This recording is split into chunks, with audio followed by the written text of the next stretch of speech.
ఈ రోజున మీరు ఉపన్యాసం ఇచ్చే సమయంలో లేదా ఒక అర్ధగంట ముందు వెనక రాజధానిలో పెనమలూరు ప్రాంతంలో రైతులు మా భూముల్ని ప్రభుత్వం అన్యాయంగా లాక్కుంటా ఉంది, మాకు తెలియకుండా రిజిస్ట్రేషన్ జరిగిపోతూ ఉన్నాయి, అక్కడున్న రిజర్వాయర్లకు గన్లు కొట్టి మా భూముల్ని ముంచేస్తూ ఉన్నారు, మమ్మల్ని బలవంతంగా ఇవ్వని పరిస్థితి తీసుకెళ్తా ఉన్నారు, మమ్మల్ని బెదిరిస్తూ ఉన్నారు, మమ్మల్ని తెలుగుదేశం పార్టీకి సంబంధించిన మనుషులు వచ్చి భయపడిస్తూ ఉన్నారు, మీరు రండి అని పిలిస్తే వైఎస్ఆర్ కాంగ్రెస్ పార్టీకి సంబంధించిన రాజధాని రైతుల పరిరక్షక కమిటీ ఈ రోజున అక్కడికి వెళ్ళింది. ఒకసారి చూపించండి. ఒకసారి వెళ్తే కొద్దిమంది నాయకులు వెళ్ళారు, అది కూడా ఎమ్మెల్సీలు, ఎక్స్ మినిస్టర్లు, అట్లా బాధ్యత కలిగిన ప్రజల పట్ల బాధ్యత కలిగిన వైఎస్ఆర్ కాంగ్రెస్ పార్టీ నాయకులు వెళ్ళారు. హోంమంత్రి గారు మాట్లాడి విన్నాను, బహుశా హోంమంత్రి గారు కూడా మాట్లాడుతూ దాని రిపోర్ట్ తెప్పించుకుంటా ఉన్నాం, దాడి చేశారని మాట్లాడారు. ఒకసారి అది చూస్తే, ప్రపంచం చూస్తే ప్రపంచానికి అర్థమవుతుంది. మిమ్మల్ని కూడా అర్థం చేసుకొని ప్రశ్నించండి. మళ్ళీ ఓ పక్క మీ ప్రశ్న, ఓ పక్క నీ సంఘటన చూపించండి.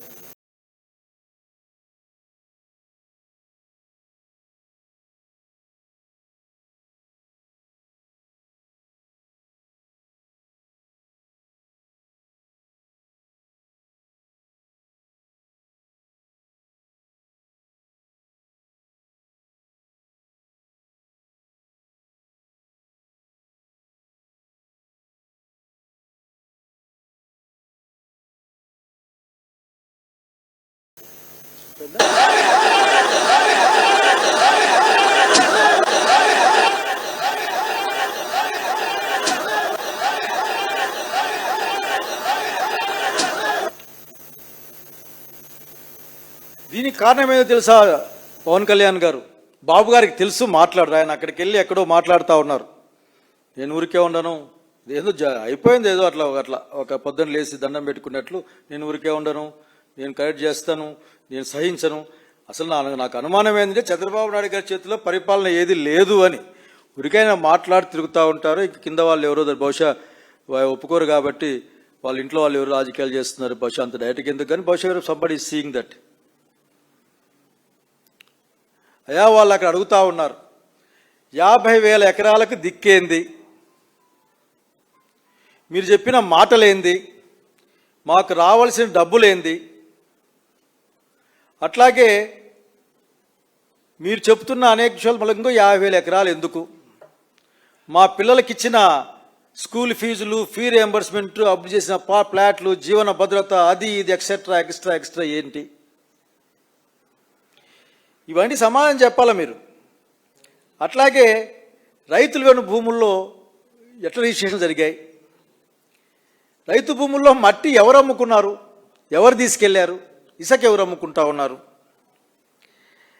ఇట్లా అనేక విషయాలు మాట్లాడితే భూములు ఇవ్వని రైతులకి కరెంటు నీళ్లు ఎవరు కట్ చేస్తూ ఉన్నారు, వీటికి సమాధానం చెప్పుకోవాల్సి వస్తుందని అక్కడికి పోతే అవన్నీ బయటపడతాయని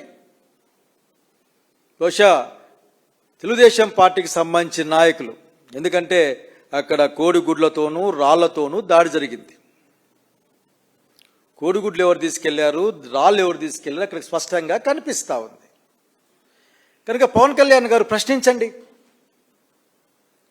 ప్రశ్నించి ఆఖరికి వ్యవస్థలన్నీ చెడిపోతున్నాయి, చెడిపోయిన బాధపడతారు కదా, సెటరేట్ చేయండి. అట్లాగే మీరు మాట్లాడుతూ బట్టను నొక్కితే బహుశా ఎంత తేలిక మీకు, సంక్షేమం అంటే ఎంత తక్కువ భావన ఉంది మీ దగ్గర. బట్టను నొక్కితే నొక్కండి. మీరు నొక్కలేకపోతే నొక్కడం వల్ల లాభం లేదని ప్రకటించారు. బహుశా అనుకుంటాను చంద్రబాబు నాయుడు గారు చెప్పారేమో, ప్రకటించే పవన్ కళ్యాణ్ ఇంకా మనం ఇవ్వాల్సిన అవసరం లేదు కానీ అనుకుంటా, నాకు అనుమానం వస్తూ ఉంది.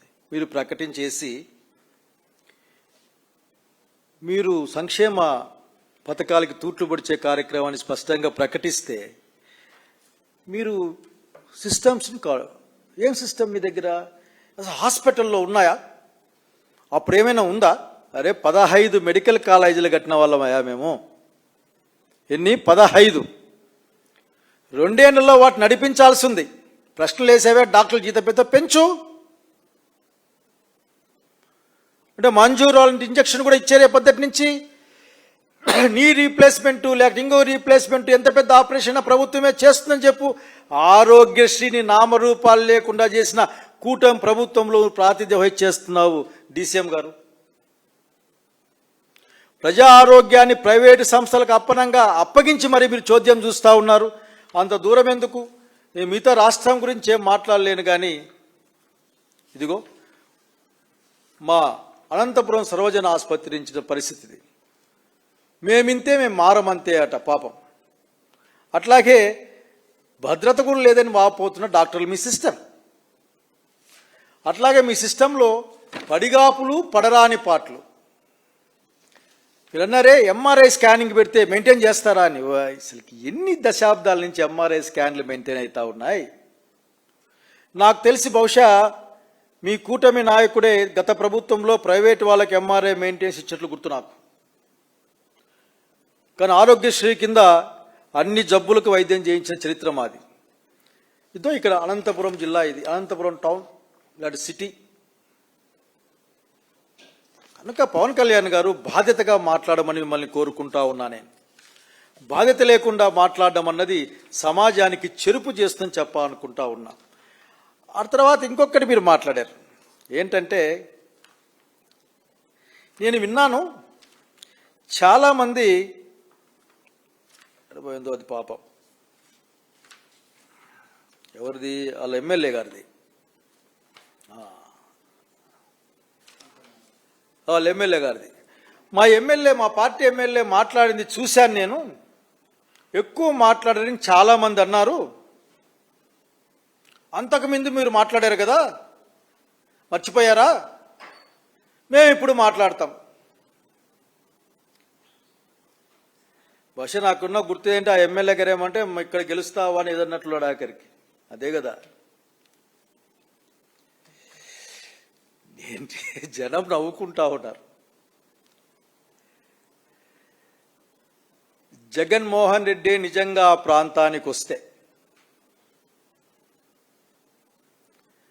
సింహాన్ని చూసిన జింకల్లాగా అందరూ దిక్కలు కోరు పారిపోరా మీరు, మీ వాళ్ళందరూ కూడా? అతిశయోక్తి అలంకారం అని భాషలో ఒకటి ఉంటుంది. అటు అతిశయోక్తి అలంకారాలు వాడుకున్నంత మాత్రం గొప్పది అయిపోదు. మంచి మాటలు మీరు నీతులు చెప్పేవాళ్ళు మీరు కదా. నీతి చంద్రికంతా మీ దగ్గరే ఉంది. అనిత్యం మీరు అదేదో నేను ఏదో ఇంగ్లీష్ రాదు నాకు, మర్చిపోయినది కదా, అన్అపాలజైజ్ సనాతని అని చెప్పి మీరు బహుశా నీతి చంద్రి కూడా చదువుతూ ఉంటారు. ఏం చెప్పాలా నాయన, అట్లా మాట్లాడకూడదని చెప్పాలి కదా. కానీ మీరు చెప్పేది ఏంటంటే ఇట్లే మాట్లాడతారు అని. 11 సీట్లు వచ్చినా వాళ్ళ దృష్టానుసారం మాట్లాడుతూ ఉన్నారు. రేపొద్దునే మనకు ఒకే సీట్ వచ్చినా సరే మీరు తగ్గకండి. అదేదో సినిమా ఫంక్షనింగ్ అప్పుడు మీరు సైలెన్సర్లు బీకండి, అవి బీకండి, తిరగండి అని చెప్పింది గుర్తుంది నాకు. ఎవరైనా కానీ జాగ్రత్తగా పోండి, భద్రంగా పోండి, అయినా పిల్లలు మీరు మా కొడుకులతో సమానం జాగ్రత్తగా చెప్తారు, కానీ సైలెన్సర్లు వీకండి, పైకి తిరగండి అని చెప్తారా? కనుక అక్కడే మీ యొక్క తత్వం మాకు అర్థం అవుతుంది. మీరు మాట్లాడి ఇటువంటి మాటలు మాట్లాడడానికి మీరు మాట్లాడితే ఏం చేస్తారంటే, మీకు రియలైజేషన్ వచ్చిందా? మీ అట్లా వాళ్ళని చూసి రియలైజ్ కావాలి. అసలు ఏమైనా ఆలోచించుకుందామంటే అవకాశం ఇస్తా ఉన్నారే మీరు పాపం ఆఖరికి.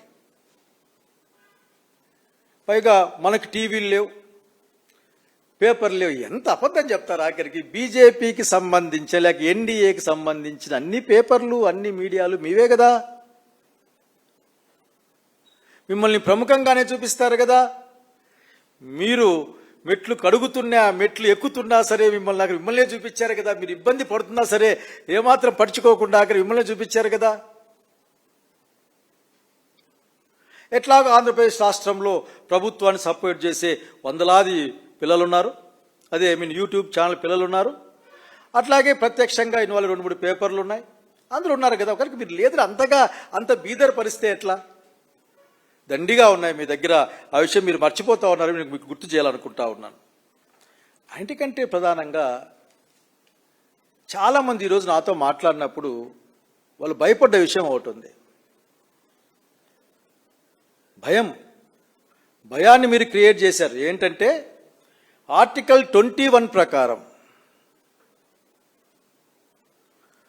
భారతదేశ పౌరునికి బ్రతికే హక్కు ఉంది. జీవించే హక్కు కలిగి ఉన్నాడు. మీరు సాయి కృష్ణ గురించి మాట్లాడితే బహుశా దీంట్లో మాట్లాడితే వాళ్ళ మరదల గురించి మాట్లాడినట్లు బహుశా ఆ అమ్మాయికి తగిన సారీలు చెప్తా ఉన్నాయి. ఆఖరికి ఆ అమ్మాయే బయటకు వచ్చి మాట్లాడింది ఆఖరికి పాపం అంత ఏమీ లేదని చెప్పేసి. ఏది ఏమైనా అస్థికల రూపంలో ఉన్నాడో లేదో తెలియదు, బూడిద రూపంలో ఉందో లేదో తెలియదు, మనిషి అయితే ఖచ్చితంగా లేడు. అతని గురించి మాట్లాడే మాటలు మీరు మానవుడికి జీవించే హక్కును కాపాడాలి. పశుపక్షాదుల గురించి మాట్లాడతాం. మానవునికి భారత రాజ్యాంగం ప్రకారం జీవించే హక్కు ఉంది. తప్పు చేస్తే శిక్షించబడే అవకాశం కూడా ఉంది. సిస్టమ్స్ కరెక్ట్గా ఉంటే, సిస్టమ్ అనేది పర్ఫెక్ట్గా ముందుకు పోతూ అంటే రాజకీయమైన ప్రేరేపణలకు, ప్రలోభాలకు, ప్రయోజనాలకు లొంగిపోకుండా ఉంటే ప్రజలకి మేలు జరుగుతుంది, చట్టం పట్ల గౌరవం పెరుగుతుంది, తప్పు చేస్తే శిక్షించబడతామన్న భయం పెరుగుతున్న విషయాన్ని గుర్తుపెట్టుకోండి. కళ్యాణ్ గారు మీరు ఆఖరికి, అట్లాగే బాబు గారు కూడా మనం మాట్లాడా అసలుకి వాళ్ళ క్యారెక్టర్ ఎటువంటిదని.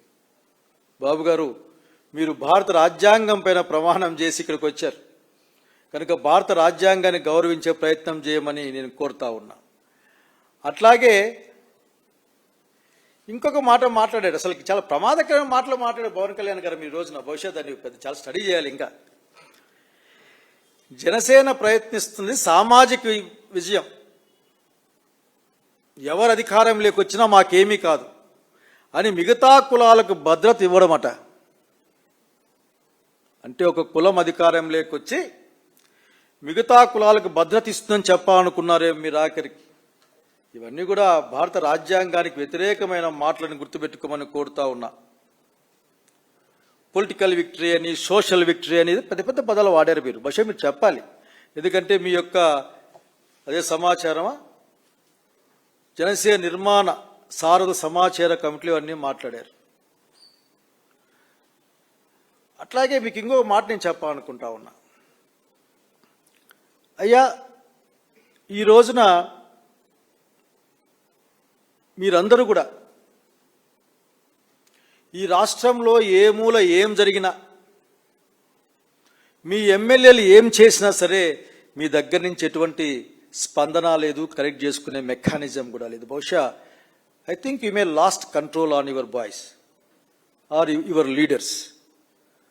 ఇది మంచిది కాదు. నేను ఇంకొక స్పష్టంగా మాట చెప్పాలనుకుంటా ఉన్నా.